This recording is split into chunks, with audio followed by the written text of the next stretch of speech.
सभी बिगनर्स को एक समस्या जरूर आई होगी कि इतने सारे कैंडलस्टिक पैटर्न को याद कैसे रखें, क्योंकि ह्यूमन ब्रेन सारी चीजों को याद नहीं रख सकता है। इसलिए आज का वीडियो खास होने वाला है। इस वीडियो को देखने के बाद मेरा आपसे वादा है कि आपको कोई भी कैंडलस्टिक पैटर्न याद रखने की जरूरत नहीं पड़ेगी। सच कहूं तो आपको याद रखने की जरूरत भी नहीं है। जब हमारे सामने चार्ट्स ओपन रहते हैं तब हमें एक ही बात से फर्क पड़ता है कि कोई कैंडलस्टिक पैटर्न बुलिश सिग्नल दे रहा है या बेयरिश, और साथ ही यह सिग्नल कितना स्ट्रांग या वीक है। अगर हम स्ट्रांग और वीक के बीच के डिफरेंस को पहचानना सीख जाएं तो हमारे लिए ट्रेडिंग डिसीजन लेना आसान हो जाएगा, जिससे हम कॉन्फिडेंस के साथ ट्रेड में एंट्री ले सकते हैं। सबसे पहले कैंडलस्टिक फॉर्मेशन को रिवाइज कर लेते हैं, तभी हम यह कॉन्सेप्ट अच्छे से सीख पाएंगे। अगर किसी कैंडल का ओपन नीचे है और क्लोज ऊपर है तो उस कैंडल का रंग ग्रीन होता है और जनरली ग्रीन कैंडल बुलिश होती हैं। लेकिन अगर किसी कैंडल की ओपन ऊपर होती है और क्लोजिंग नीचे होती है तो उस कैंडल का रंग रेड होता है और रेड कैंडल जनरली बेयरिश होती हैं। कैंडल के सबसे ऊपरी लेवल को हाई कहा जाता है और सबसे निचले लेवल को लो कहा जाता है, और इन दोनों के बीच की डिस्टेंस को कैंडल रेंज कहते हैं, यानी उस पार्टिकुलर टाइम में प्राइस कितना ऊपर और कितना नीचे गया। अब जानते हैं वीडियो के सबसे महत्वपूर्ण हिस्से को, जिसके लिए आपने वीडियो पर क्लिक किया है। इसके लिए आपको ट्रेडिंग करते समय अपने आप से एक सवाल पूछना है कि इस कैंडल को बायर्स कंट्रोल कर रहे हैं या फिर सेलर्स। यह जानना बहुत आसान है। अगर कैंडल की क्लोजिंग प्राइस कैंडल के हाई के पास है तो इसका मतलब यह कैंडल बायर्स द्वारा कंट्रोल हो रहा है, और इसका जस्ट अपोजिट नेक्स्ट कैंडल आपके स्क्रीन पर है जहां कैंडल की क्लोजिंग प्राइस लो के नजदीक है। इसका मतलब है कि यह कैंडल सेलर्स द्वारा कंट्रोल हो रहा है। चलिए एक और कैंडल देखते हैं। कैंडल में अगर ध्यान देंगे तो कैंडल की क्लोजिंग प्राइस न तो कैंडल के हाई के पास है और न ही कैंडल के लो के पास है। दोनों ही कैंडल की क्लोजिंग लगभग कैंडल के बीच में हुई है। इसका मतलब यह है कि इन दोनों कैंडल में प्राइस न तो बायर्स के कंट्रोल में है और न ही सेलर्स के कंट्रोल में। अब इस बात को अच्छे से समझिए कि अगर कैंडल बायर्स के कंट्रोल में है तभी आप मार्केट में बाइंग का डिसीजन लेंगे, और जब प्राइस सेलर्स के कंट्रोल में रहेगा तभी आप सेलिंग का डिसीजन लेंगे। लेकिन अगर आपको इंडिसीजन कैंडलस्टिक पैटर्न दिखता है, जिसका मतलब होता है कि कैंडल न तो बायर्स के कंट्रोल में है और न ही सेलर्स के कंट्रोल में, ऐसे समय में ट्रेड में एंट्री नहीं लेनी है। अभी तक आपने वीडियो में जितना भी सीखा है वह सिर्फ सिंगल कैंडलस्टिक पैटर्न पर अप्लाई होता है, यानी कि जिस कैंडलस्टिक पैटर्न में सिर्फ एक कैंडल होती है। लेकिन बहुत सारे ऐसे कैंडलस्टिक पैटर्न होते हैं जहां 2 या 3 कैंडल्स होती हैं। ऐसे समय में कैसे पता करेंगे कि कैंडल किसके कंट्रोल में है? लेकिन बहुत सारे ऐसे कैंडलस्टिक पैटर्न होते हैं जहां 2 या 3 कैंडल्स होती हैं। ऐसे समय में कैसे पता करेंगे कि कैंडल किसके कंट्रोल में है? ध्यान से देखिए। फॉर एग्जाम्पल, हमें पिछले 3 कैंडल को एनालाइज करना है और पता करना है कि ये 3 कैंडल किसके कंट्रोल में है। तो बिगनर्स कुछ इस तरह से एनालाइज करते हैं। इसके लिए वह सबसे पहले लास्ट कैंडल को देखते हैं। इस कैंडल में क्लोजिंग प्राइस हाई के पास है, जिसका मतलब होता है कि इस कैंडल को बायर्स कंट्रोल कर रहे हैं। लेकिन अगर आप लास्ट थर्ड कैंडल को देखेंगे तो आपको मालूम होगा कि इस कैंडल की क्लोजिंग प्राइस कैंडल के लो के पास है। इसका मतलब है कि इस कैंडल को सेलर्स कंट्रोल कर रहे हैं।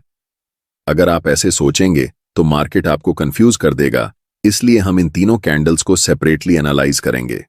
सबसे पहले इन तीनों कैंडल्स में हम यह जानेंगे कि किस कैंडल का हाई सबसे ऊपर है और वहां पर एक लाइन बनाएंगे। नेक्स्ट हम जानेंगे कि इन तीनों कैंडल्स में लो सबसे नीचे किस कैंडल का है और वहां पर भी एक लाइन बनाएंगे। अब हम इन तीनों कैंडल्स में पहले कैंडल की ओपनिंग को पहचानेंगे और वहां पर भी एक लाइन बनाएंगे, और अंत में थर्ड कैंडल जो लास्ट कैंडल है उसका क्लोजिंग प्राइस पहचानकर लाइन बनाएंगे। अब हम इन तीनों कैंडल्स को मिलाकर एक फाइनल कैंडल बना सकते हैं। हाई और लो के बीच में कैंडल की विक होगी। नेक्स्ट ओपन और क्लोज के बीच में कैंडल की बॉडी होगी। लास्ट कैंडल की ओपन नीचे है और क्लोज ऊपर है तो उस कैंडल का रंग ग्रीन होगा। लेकिन अगर कैंडल की ओपन ऊपर रहती और क्लोज नीचे तो हम उस कैंडल का रंग रेड रखते। अब हमारे पास फाइनल कैंडल है। अंत में आपको यह जानना है कि फाइनल कैंडल की क्लोजिंग प्राइस हाई के पास है या फिर लो के पास। अगर हाई के पास है मतलब बायर्स कैंडल को कंट्रोल कर रहे हैं। लेकिन अगर यही कैंडल की क्लोजिंग प्राइस लो के पास होती तो इस कैंडल को सेलर्स कंट्रोल कर रहे होते। अगर आप इस कॉन्सेप्ट को नहीं जानते तो आप इन तीनों कैंडल को देखते और इसे आप मॉर्निंग स्टार कैंडलस्टिक पैटर्न कहते। लेकिन अब इस कैंडल के नाम याद रखे बिना आप इस कैंडल को बता सकते हैं कि यह कैंडल बायर्स द्वारा कंट्रोल हो रहा है, इसलिए हमें यहां पर मार्केट में बाइंग डिसीजन बनाना चाहिए। एक बड़ी गलती जो लगभग सभी बिगनर ट्रेडर्स करते हैं, इस उदाहरण को ध्यान से देखिए। चार्ट्स में लास्ट दो कैंडल ग्रीन कलर के बने हैं। ऐसे में आपको लग सकता है कि यह कैंडल्स बुलिश कैंडल हैं और आप बाय ट्रेड का डिसीजन बना सकते हैं, लेकिन अब आप ऐसा नहीं करेंगे। यहां पर लास्ट सेकंड कैंडल एक बुलिश कैंडल है जिसे हम मारुबोजू कैंडल के नाम से जानते हैं, और लास्ट कैंडल भी एक बुलिश कैंडल है। लेकिन जब इन दोनों कैंडल्स को हम मिला देते हैं तो यह बुलिश कैंडलस्टिक पैटर्न नहीं बनता है। कैसे? इस बात को ध्यान से देखिए। सेकंड कैंडल की ओपनिंग प्राइस नीचे है और लास्ट कैंडल की क्लोजिंग प्राइस लगभग उसी लेवल पर है। इन दोनों कैंडल्स में से सबसे ऊपर है पहले वाले कैंडल का हाई और सबसे नीचे है लास्ट वाले कैंडल का लो। इन चार चीजों को मिलाकर हम एक फाइनल कैंडल बना सकते हैं। क्लोजिंग और ओपनिंग के बीच में बॉडी होगी और हाई और लो के बीच में विक होगी। कैंडल की ओपन ऊपर है और कैंडल की क्लोजिंग नीचे है, जिस कारण हम इस कैंडल का रंग रेड रखेंगे। अब आप साफ साफ बता सकते हैं कि कैंडल की क्लोजिंग कैंडल के लो के पास है। इसका मतलब कि यह कैंडल सेलर्स द्वारा कंट्रोल किया जा रहा है और अब आप यहां पर सेलिंग का डिसीजन बनाने के बारे में सोचेंगे। लेकिन जब भी हम मार्केट में ट्रेड करते हैं तो हमें सिर्फ कैंडल की सेंटीमेंट को नहीं जानना है, बल्कि उस समय के पहले हो रहे मार्केट के बिहेवियर को भी जानना है।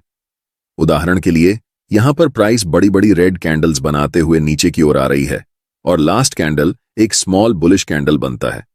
अगर हम सिर्फ इस कैंडल को स्टडी करेंगे तो हमारी ट्रेड फेल होने की चांसेस बहुत ज्यादा होंगी, क्योंकि अगर हम पहले प्रीवियस कुछ कैंडल्स को देखें तो हमें साफ साफ पता लग रहा है कि इस कैंडल के कंपैरिजन में लास्ट कैंडल की स्ट्रेंथ कुछ भी नहीं है, और ऐसे समय में सेलर्स फिर से मार्केट में अपनी पकड़ बना सकते हैं। इसलिए सिर्फ एक कैंडल को पहचान कर हम बाइंग या फिर सेलिंग का डिसीजन नहीं बना सकते हैं। एक और चार्ट देखते हैं। यहां पर प्राइस छोटी छोटी कैंडल्स बनाते हुए नीचे की ओर आ रही है और लास्ट कैंडल एक बड़ी बुलिश कैंडल बनता है। इसलिए हम यहां पर साफ साफ पता कर सकते हैं कि पिछले कुछ कैंडल्स के कंपैरिजन में लास्ट कैंडल बहुत बड़ी है, यानी कि इस कैंडल में ताकत ज्यादा है, और ऐसे कैंडल्स जब मार्केट में बनते हैं तभी हमें बाइंग डिसीजंस बनानी चाहिए। मार्केट में जितने भी कैंडलस्टिक पैटर्न हैं उनके पीछे की साइकोलॉजी यही है कि उस कैंडल को कौन कंट्रोल कर रहा है। बायर्स कंट्रोल कर रहे हैं या फिर सेलर्स कंट्रोल कर रहे हैं।